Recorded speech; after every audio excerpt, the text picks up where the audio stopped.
Bon, tu vas comprendre, c'est assez simple.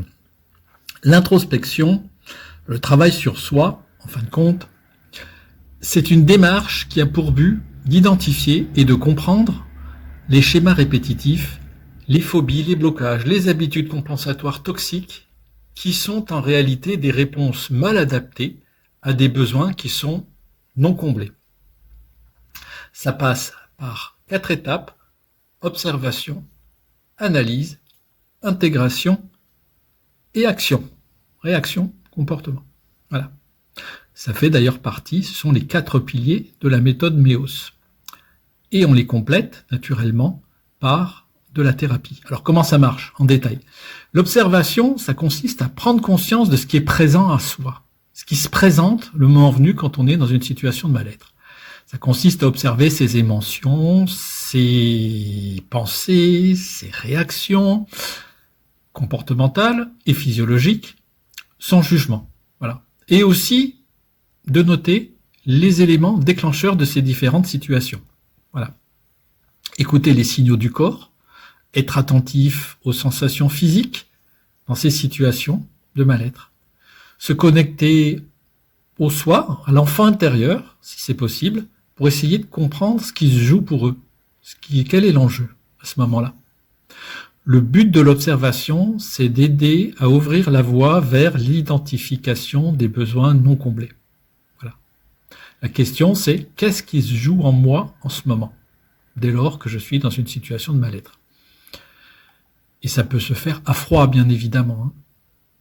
L'analyse, c'est comprendre et donner du sens. C'est explorer l'origine des schémas répétitifs, éventuellement des blessures émotionnelles, des phobies, des blocages, des addictions, des comportements compensatoires autres. Alors on peut utiliser pour ça plein de choses, on peut utiliser plein d'outils. L'effet miroir, c'est observer les situations auxquelles on est confronté et de voir qu'elles sont parfois comme des reflets de nos schémas et de nos émotions non résolues.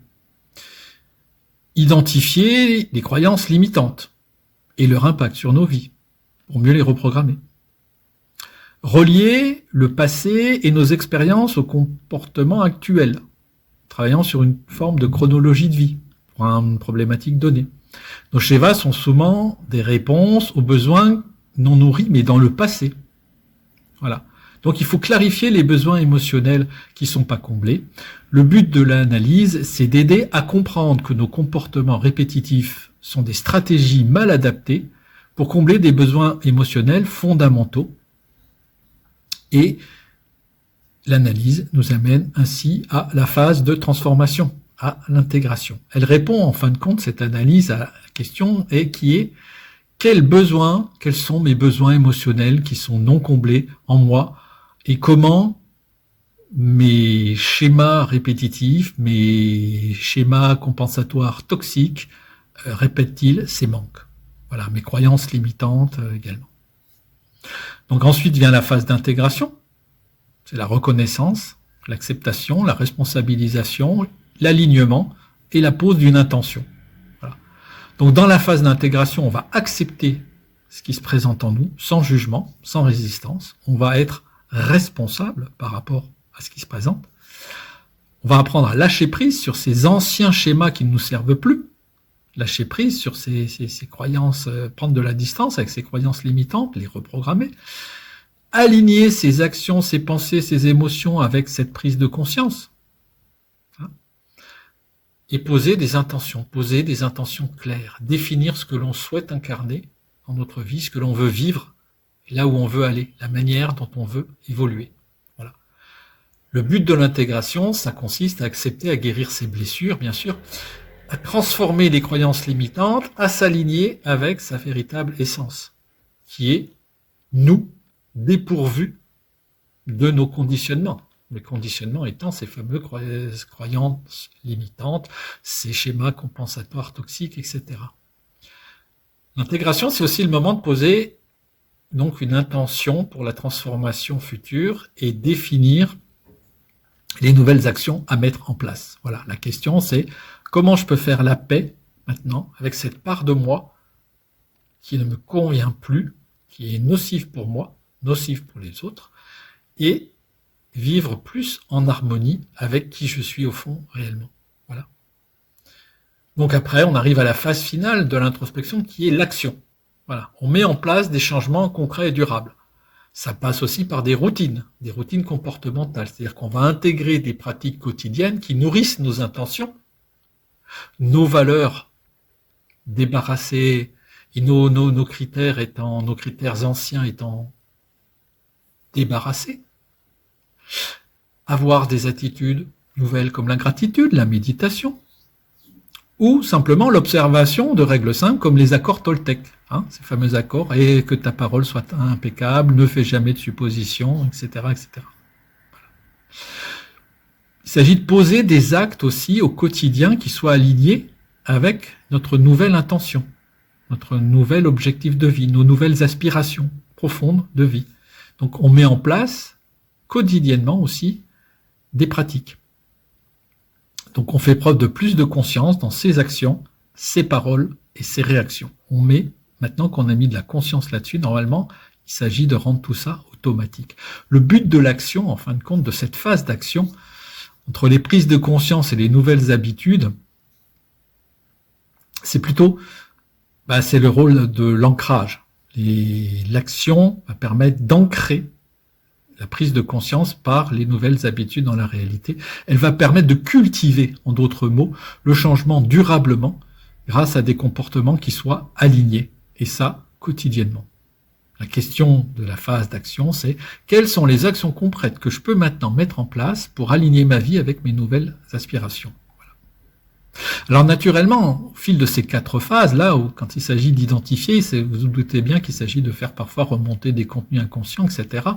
L'introspection, elle nécessite un accompagnement parfois thérapeutique pour aller au bout, pour aboutir. Elle peut être beaucoup plus efficace lorsqu'elle est soutenue. Naturellement, on peut développer une grande part d'autonomie, et on s'y emploie avec Méos, mais elle est plus efficace que lorsqu'elle est soutenue avec des thérapies adaptées qui vont agir à la fois sur le corps, sur l'esprit, sur l'énergie, et garantir en fait que l'expérience d'introspection se poursuive de manière efficace et se manifeste pleinement dans notre vie quotidienne. Donc la thérapie, ça commence déjà par quelque chose que vous connaissez tous, à savoir la médecine traditionnelle. Mais une fois que le corps a des difficultés, il faut l'aider à se réparer.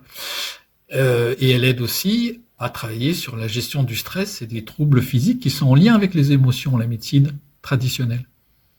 Vous avez les thérapies psycho-émotionnelles, comme la psychothérapie, les TCC, l'analyse transactionnelle, les thérapies humanistes, pour explorer. Là, le but, c'est de faire remonter les contenus inconscients, pour pouvoir justement identifier ces fameux besoins qui ne sont pas nourris, et transformer les croyances et les comportements limitants. Voilà. Vous avez la médecine énergétique. Là, le boulot, ça va être de dissiper les blocages émotionnels et de fluidifier l'énergie vitale, de dissiper les nœuds. Il y a une approche spirituelle, comme la méditation. Le travail avec des guides spirituels, des soins chamaniques pour se reconnecter à soi, se reconnecter à sa nature profonde. Et souvent permettre de mieux faire émerger justement ces dysfonctionnements entre ce que je fais au quotidien et ce que je suis réellement, dans ma profondeur.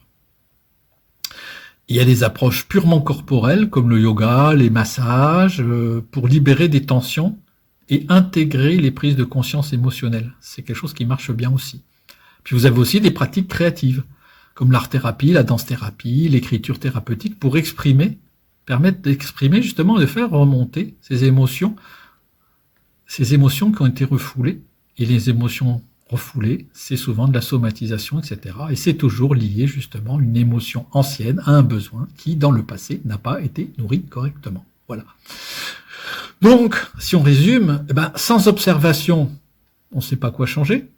Sans analyse, on reste bloqué dans les schémas inconscients. Sans intégration, les prises de conscience ne servent à rien. Sans action, l'introspection, finalement, elle reste théorique. Et sans thérapie, on risque de pas aller en profondeur ou de rester parfois bloqué dans des résistances émotionnelles et comportementales. Et en plus, sans thérapie, parfois, ça permet d'éviter aussi la thérapie que l'expérience stagne. Et elle va aider le corps à suivre, parce qu'on ne reste que des humains et on a besoin aussi parfois d'actions purement chimiques et mécaniques, parce qu'au stade où on en est d'être humain, eh bien les thérapies énergétiques, ça suffit pas, les prises de conscience, ça suffit pas.